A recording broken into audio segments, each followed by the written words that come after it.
Left அந்த வீடு தான்.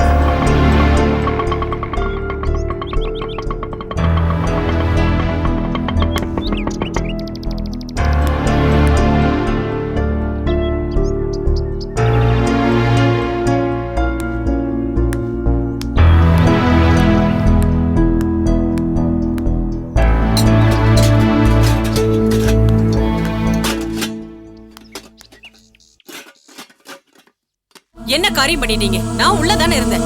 என்ன ஒரு வார்த்தை கேட்க கூடாது? என்னம்மா கோச்சுக்கிற? நான் தெருவில் போறவனுக்கா கொடுத்தேன். நம்ம பையன் அவன் வீட்டுக்கு பொருள் வாங்கணும்னு கேட்டான். பார்த்துட்டு இருக்க முடியுமா? இல்லைங்க, என்னால ஏத்துக்க முடியாது. நீங்க கொடுத்துருக்கவே கூடாது.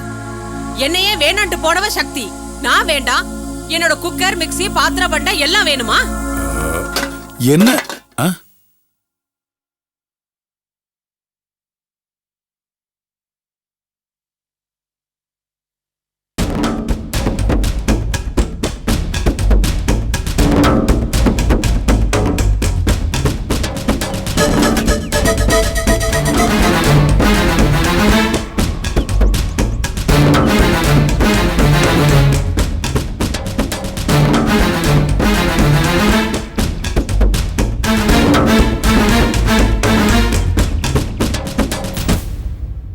என்னப்பா இதெல்லாம்? கொண்டு போன பொருள்லாம் அப்படியே கொண்டு வந்துட்ட? அது சொல்லுப்பா. இல்லைப்பா, எல்லாம் பழைய பொருளாக இருக்குன்னு சக்தி பிரச்சனை பண்ணா. அதான் எல்லாத்தையும் திருப்பி கொண்டு வந்துட்டேன். வாங்குவாளா அவ? அவ எப்படி வாங்குவா? எலிசபெத் மகாராணியோட பேத்தி நிலை நினைச்சிட்டு இருக்கா. உடம்பு பூரா திமிரு. இந்த மாதிரி எல்லாம் பண்ணுவான்னு எனக்கு தெரியும். ஏண்டா, அவதான் இதெல்லாம் வேண்டான்னா நீ திருப்பி எடுத்துட்டு வந்துருவியா? வேற என்ன பண்ண சொல்றீங்க? 4 அறை விட்டுட்டு இதுதான் என்னால முடியும், இதுலதான் நீ சமைக்கணும்னு சொல்ல வேண்டியதானே? பழசெல்லாம் யூஸ் பண்ண மாட்டாளா அந்த மகாராணி? தலை வரைக்கும் திமிரு இருக்குன்னா அவ பிறந்தாலே லாயர் ஃபேமிலி. அந்த குடும்பத்துல கேட்டு புதுசா வாங்கி புழங்க வேண்டியதானே? துர்கா, என்ன நீ ஏன் இப்படி எல்லாம் பேசுற? நான் இப்ப என்ன தப்பா கேட்டுட்டேன்? அவ பிறந்த வீட்டுல இருந்து என்னத்தை அள்ளிக்கிட்டு வந்தா? நான் என்ன நமக்கா கேக்குறேன்? தனி குடித்துல போறேன்னு புருஷனை இழுத்துட்டு போனல்ல, அவளுக்கு தேவையானத பிறந்த வீட்டுல இருந்து கேட்டு வாங்க வேண்டியதானே? பிறந்த வீட்டுல தரித்திர தாண்டவம் ஆடினாலும் திமிரு மட்டும் கொஞ்சம் கூட குறையவே இல்லைங்க. அதுக்கு இவனை மாதிரி ஒத்து உதரவே புருஷனா வச்சுட்டான். என்னடாமா, என்னமோ உலகத்திலே இல்லாத கிளியோபட்ராவை பார்த்த மாதிரி அவளை தலையில தூக்கி வச்சு ஆடின இல்ல? இப்ப பாத்தியா, சும்மா தூக்குறவ மாதிரி உன்னை அங்கேயும் இங்கேயும் பண்ட பாத்திரம் தூக்க வச்சு அலைய வச்சுட்டா. இது மட்டும் இல்லடா, அந்த சிரிக்கியால இன்னொன்னு அனுபவிக்க வேண்டியது நிறைய இருக்கு. துர்கா,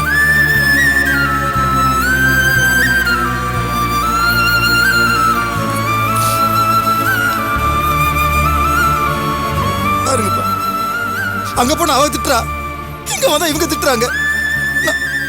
நான் என்னதப்பா பண்றது? அப்செட் ஆகாதப்பா. இல்லப்பா, எனக்கு ஒட்டுமொத்த நிம்மதியும் போச்சுப்பா. அப்செட் ஆகாம என்ன பண்ண சொல்றீங்க? சம்சார வாழ்க்கையில இதெல்லாம் சகஜம்பா. இதை பாருங்கப்பா, சக்தி பண்றது தப்பு தான். நான் என்னைக்குமே அவ பண்ண சரின்னு சொன்னதே இல்லையே. அதுக்கு அவளை அடிச்சு விரட்ட முடியுமா? அப்படிப்பட்ட ரிலேஷன்ஷிப்பா இது? அவ பண்றத பல்ல கடிச்சிட்டு சகிச்சுட்டு இங்க வந்தா அவளை சகிச்சுக்கிட்டு ஒரு பெரிய குற்றம் மாதிரி அம்மா பேசிட்டு இருக்காங்க. நான் வேற என்னதான் பண்றது? திவா, சில சொந்தங்களுடைய தன்மையை தான்ப்பா.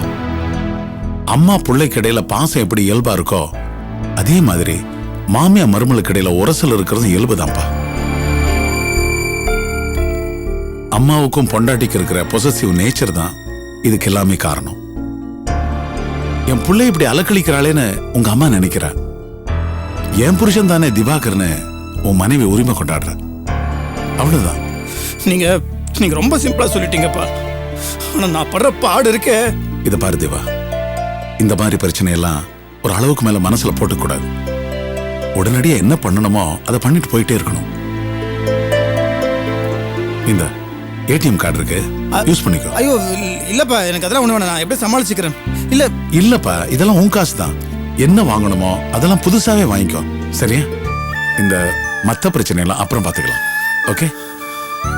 அம்மா ஏன்பா எப்படி இருக்காங்க? என்ன புரிஞ்சுக்கவே மாட்டாங்களா? அம்மா பத்தி உனக்கு தெரியாதா? ஒரு நொடியில் இதெல்லாம் மறந்துடுவா. எப்படி தெரியுமா? உனக்கு ஒரு குழந்தைன்னு வந்துட்டா இதையெல்லாம் விட்டுட்டு உன் குழந்தைய கொஞ்சம் வந்துடுவாப்பா. எல்லாம் சரியா போயிடும். போ, முதல்ல பொருளை வாங்கு, சக்தி சந்தோஷப்படுவா. போப்பா. தேங்க்ஸ்ப்பா. ம்.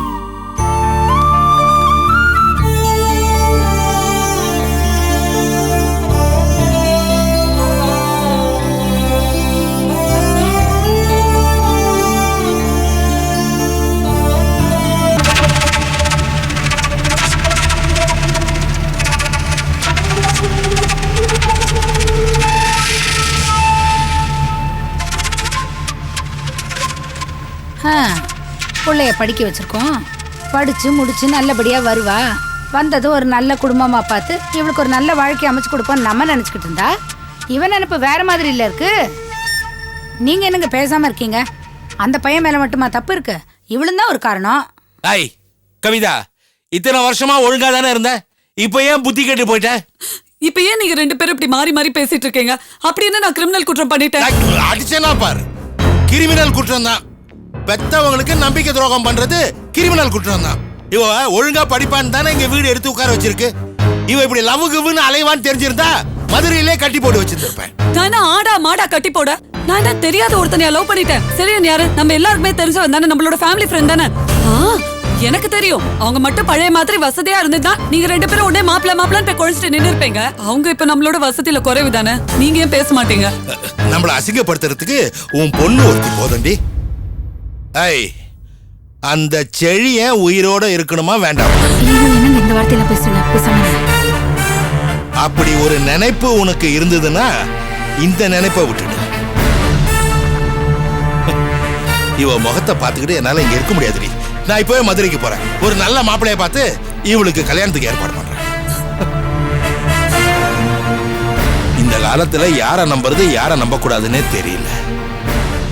நம்ம தலையெழுத்த பாத்தியா? ஒன்னே ஒன்ன பெத்துட்டு கண்டபடி அனுபவிக்க வேண்டியதா இருக்கு.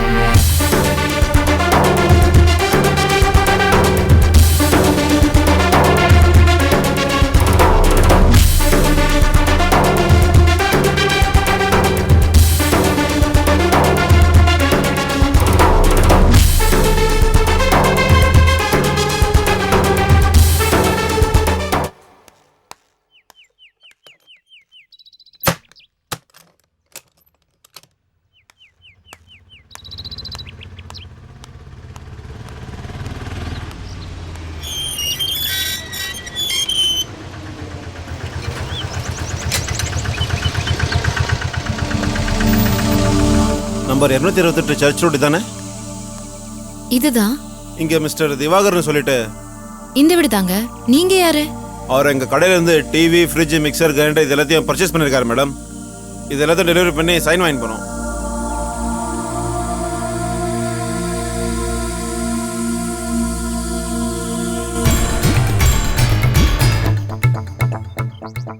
ஓஹோ, எல்லாத்தையும் நீயே போய் வாங்கிட்டியா? என்ன கூட்டிட்டு போய் வாங்க மாட்டே? ஈகோ பிடிச்சவன்.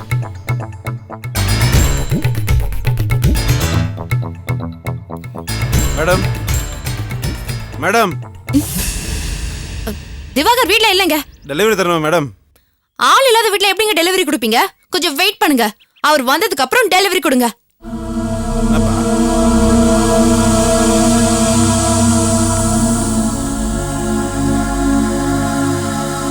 என்னடா கேட்டதுக்கு இதான் வீடுன்னு சொன்னாங்க, ஆனா அவங்க பாட்டுன்னு கூட்டிட்டு போயிட்டே இருக்காங்க. இப்போ என்ன பண்றது? அதான் எனக்கும் ஒன்றும் புரியல. எதுக்கு நம்ம கடைக்கு ஒரு ஃபோன் பண்ணி பாருங்க. அதான் செய்யணும்.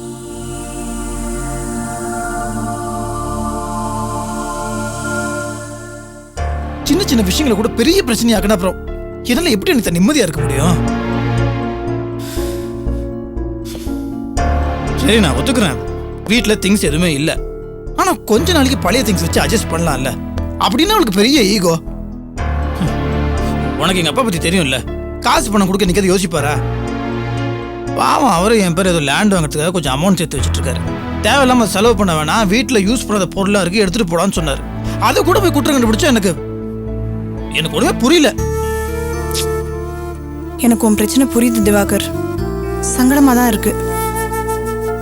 சரி, அதை விட இப்ப நீ என்ன பண்ணிருக்க? என்னத்த பண்றது? பாவம் எங்க அப்பா அவரோட ஏடிஎம் கார்டு கொடுத்து எவ்வளோ வேணா காசு எடுத்துக்கூடாதுன்னு சொல்லிட்டாரு.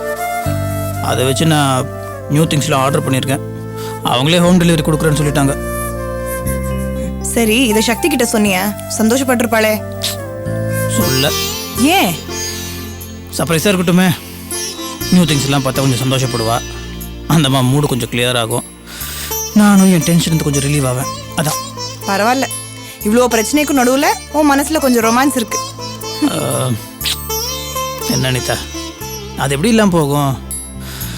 அவள் என்ன தான் தப்பு பண்ணாலும் I still love her. One check. Hello. Hello, வணக்கங்க. திவாகர் சாரா? திவாகர் தான் பேசுகிறேன். நான் ஹோல்சேல் கடையிலேருந்து பேசுகிறேங்க. நீங்கள் காலையில் கடைக்கு வந்து டிவி, ஃப்ரிட்ஜு, மிக்சியெல்லாம் வாங்கிட்டு டோர் டெலிவரி பண்ண சொல்லி அட்ரஸ் கொடுத்துட்டு போனீங்க. ஆமாம், என்னங்க நீங்கள் ஒன்றும் டெலிவரி பண்ணலையா? டெலிவரி எங்கங்க பண்ணுறது? பசங்கிட்ட பொருளை கொடுத்து அமிச்சேன். அங்கே போயிருக்காங்க. அங்கே ஒரு அம்மா இருந்திருக்காங்க. நீங்கள் வந்து அதுக்கப்புறம் டெலிவரி கொடுங்கன்னு சொல்லிட்டு வீட்டை பூட்டிட்டு போயிட்டாங்களாம். இப்போ என்னங்க பண்ணுறது? கடை பசங்க பொருளோட வெளியில் வெயிட் பண்ணிட்டு இருக்காங்க. வண்டியும் வெயிட்டிங்கில் இருக்கு. என்ன பண்ண சொல்கிறீங்க? சார், நீங்கள் உங்கள் பசங்களை அங்கேயே வெயிட் பண்ண சொல்லுங்கள். நான் இன்னும் கொஞ்ச நேரத்தில் வீட்டுக்கு வந்துடுவேன். என்னங்க இது? பசங்க வேற பொருளோட வெயிட் பண்ணி ஃபோன் பண்ணி புலம்பிட்டு இருக்காங்க.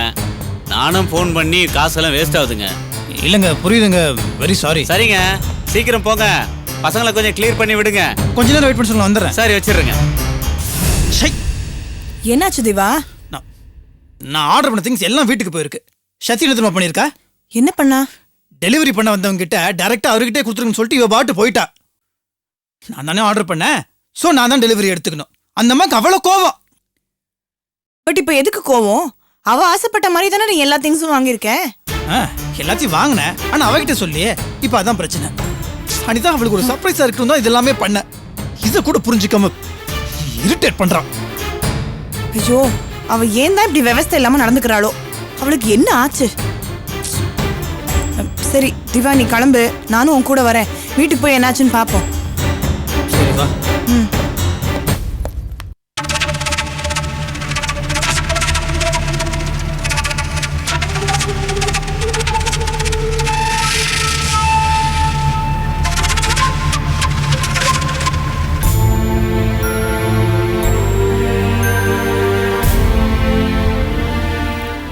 ஏண்டா செழியா, நீயே இப்படி? உன்னை பத்தி நான் எவ்வளவு பெருமையா நடிச்சிட்டு இருந்தேன். இப்படி பண்ணிட்டியேடா. அவர் வீட்டுக்கு வந்து இப்படி பேசுற அளவுக்கு நடந்துகிட்டியே. உங்க அத்தை சொன்னதை கேட்டல்ல? இதெல்லாம் தேவையாடா உனக்கு? உங்க அப்பா இருந்தப்ப இவர் நம்ம வீட்டுக்கு வந்து எப்படி எல்லாம் பேசினாரு. மாமா மாமான்னு கொழிஞ்சாரேடா. கவிதாவை கூட நீ தானே பைக்ல கொண்டு போய் ஹாஸ்டல்ல விட்ட. அப்போ அவர் கண்ணுக்கு நீ மாப்பிள்ளையா தெரிஞ்ச. இப்போ உனக்கு என்ன தகுதி இருக்குன்னு கேக்குறாருடா. இப்போவாவது உலகத்தை பத்தி தெரிஞ்சுக்கடா. இவங்க எல்லாருக்கும் முன்னாடியும் நம்ம குடும்பம் தலை நிமிர்ந்து நிக்கணும்னா ஆம்பளை பிள்ளை அது உன் கையில தாண்டா இருக்கு. திலகா, நீ கொஞ்சம் பேசாம இரு. புள்ள அப்படி என்ன பெருசா தப்பு பண்ணிட்டான்? அவங்கதான் கொஞ்சம் கூட முகதாட்சியம் இல்லாம பேசிட்டு போறாங்கன்னா நீ இப்படி பேசிட்டு இருக்கிய?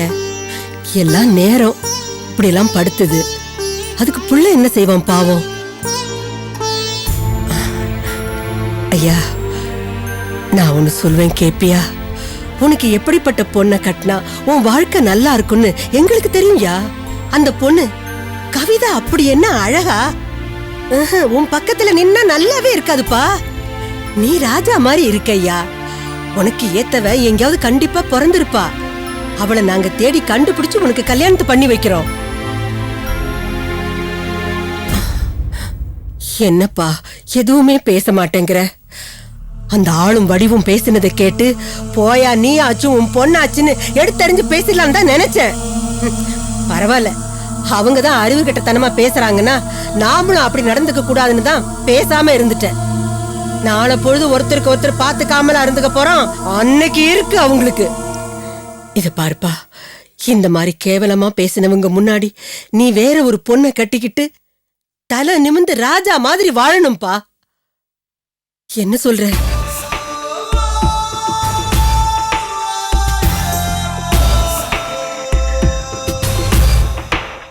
இந்த வயசுல எல்லாருக்கும் வர இயல்பான எண்ணம் தான் இது. அது தப்புன்னு சொல்ல முடியாது. ஆனா அந்த கவிதா வேண்டாண்டா. பார்த்தல எப்படி ஆஸ்தியா அந்தஸ்துன்னு பேசினாரு. காதலை விட மரியாதை தாண்டா முக்கியம். சுயமரியாதையை விட்டுட்டு நீ அவளை கல்யாணம் பண்ணிக்கிட்டேன்னா வாழ்நாள் பூரா நீ தான் வேதனைப்படுவ. இன்னைக்கு ஏதோ உணர்ச்சி வேகத்துல கவிதாவும் உன்னை கல்யாணம் பண்ணிக்கலாம். ஆனா அவளால அவளோட பெத்தவங்கள விட்டு தர முடியாது. நாளைக்கு அவங்க ஒண்ணு சேர்ந்துருவாங்க. அப்போ உன்னோட சுயமரியாதை தான் முதல்ல பலியாகும். வசதியான பொண்ண பணத்துக்காக வளைச்சு போட்டுட்டான்னு சாகுற வரைக்கும் உன்கிட்ட சொல்லி சொல்லி அவமானப்படுத்துவாங்க. அதை நீ தாங்குவியாடா? அப்படி என்ன அவமானப்படுத்த போறாங்க? விஸ்வத்தோட அம்மாயிட்ட நீ படாத அவமானம்.